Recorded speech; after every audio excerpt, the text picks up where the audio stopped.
Hello hi friends, ಇವತ್ತಿನ video ತುಂಬಾ useful ಆದಂಥ ವಿಡಿಯೋ. ಯಾರು ಸ್ಕಿಪ್ ಮಾಡೋಕ್ಕೆ ಹೋಗ್ಬೇಡ್ರಿ. ಹಾಗೂ ಇವತ್ತಿನ ವಿಡಿಯೋ ಎಂದರೆ ಲೋಳಿ ರಸದ ಬಗ್ಗೆ ತಿಳಿಯೋಣ. ಹಾಗೂ ನಮ್ಮ ಈ ಯೂಟ್ಯೂಬ್ ಚಾನಲನ್ನು ಯಾರು ಸಬ್ಸ್ಕ್ರೈಬ್ ಮಾಡಿಲ್ಲೋ ಈಗಲೇ ಸಬ್ಸ್ಕ್ರೈಬ್ ಮಾಡಿ, ಶೇರು ಕಮೆಂಟ್ ಮಾಡಿ. ಮುಂದೆ ಹೋಗೋಣ ಬನ್ನಿ.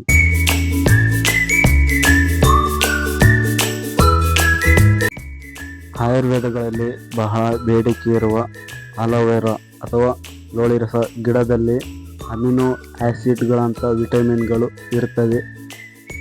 ಎ, ಎಫ್, ಸಿ ಮತ್ತು ಬಿಗಳಂಥ ವಿಟಮಿನ್ಗಳು ಇದರಲ್ಲಿ ಇರುತ್ತವೆ.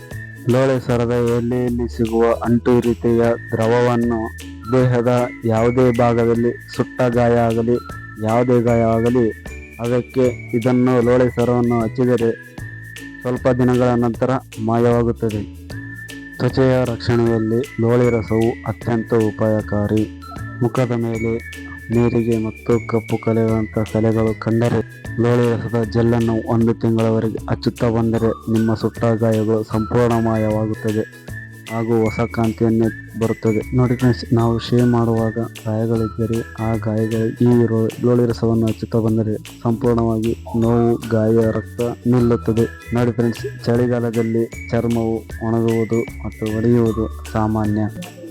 ಆಗ ಲೋಳಿ ರಸದ ದ್ರವವನ್ನು ಜೇನಿನೊಂದಿಗೆ ಹಚ್ಚಿ ಬೆರೆಸಿ ಮುಖಕ್ಕೆ 15 ನಿಮಿಷಗಳ ಬಳಿಕ ತೊಳೆದರೆ ಮುಖವು ಕಾಂತಿಯುತವಾಗಿರುತ್ತದೆ. ಮತ್ತು ನೋಡಿ ಫ್ರೆಂಡ್ಸ್, ಗರ್ಭಿಣಿ ಹೊಟ್ಟೆಯ ಭಾಗಗಳಲ್ಲಿ ಗೆರೆಗಳು ಕಂಡುಬಂದರೆ ಆ ಭಾಗಗಳಲ್ಲಿ ಈ ಲೋಳಿ ರಸವನ್ನು ಹಚ್ಚುತ್ತಾ ಬಂದರೆ ಕೆಲವು ದಿನಗಳ ನಂತರ ಈ ಗೆರೆಗಳು ಮಾಯವಾಗುತ್ತವೆ. ಮತ್ತು ಇನ್ನೊಂದು ನೋಡಿ ಫ್ರೆಂಡ್ಸ್, ಆಸಿಡಿಟಿ ಇರೋರಿಗೆ ಈ ಲೋಳಿ ರಸದ ಎಲೆಯನ್ನು ತಿನ್ನುತ್ತಾ ಬಂದರೆ ಬೆಳಗ್ಗೆ ಅಂದರೆ ಖಾಲಿ ಹೊಟ್ಟೆಯಲ್ಲಿ ತಿನ್ನಬೇಕು. ಇದನ್ನು ಖಾಲಿ ಹೊಟ್ಟೆಯಲ್ಲಿ ತಿನ್ನುತ್ತಾ ಬಂದರೆ ಕೆಲವು ದಿನಗಳ ನಂತರ ಈ ಆಸಿಡಿಟಿ ಕೂಡ ಕಡಿಮೆ ಆಗುತ್ತದೆ. ನೋಡಿದ್ರಲ್ಲ ಫ್ರೆಂಡ್ಸ್, ಈ ವಿಡಿಯೋದಿಂದ ನಿಮಗೆ ಏನಾದರೂ ಯೂಸ್ ಆದರೆ ಕಮೆಂಟಲ್ಲಿ ಎಸ್ ಅಂತ ಕಮೆಂಟ್ ಮಾಡಿ. ಹಾಗೂ ಫ್ರೆಂಡ್ಸ್, ಈ ಯೂಟ್ಯೂಬ್ ಚಾನಲನ್ನು ಯಾರು ಈಗ ಸಬ್ಸ್ಕ್ರೈಬ್ ಮಾಡಿಲ್ಲೋ ಈಗಲೇ ಸಬ್ಸ್ಕ್ರೈಬ್ ಮಾಡಿ, ಲೈಕ್ ಮಾಡಿ, ಶೇರ್ ಮಾಡಿ, ಕಮೆಂಟ್ ಮಾಡಿ. ಓಕೆ ಫ್ರೆಂಡ್ಸ್, ನಾವಿನ್ನು ನೆಕ್ಸ್ಟ್ ವಿಡಿಯೋದಲ್ಲಿ ಸಿಗೋಣ.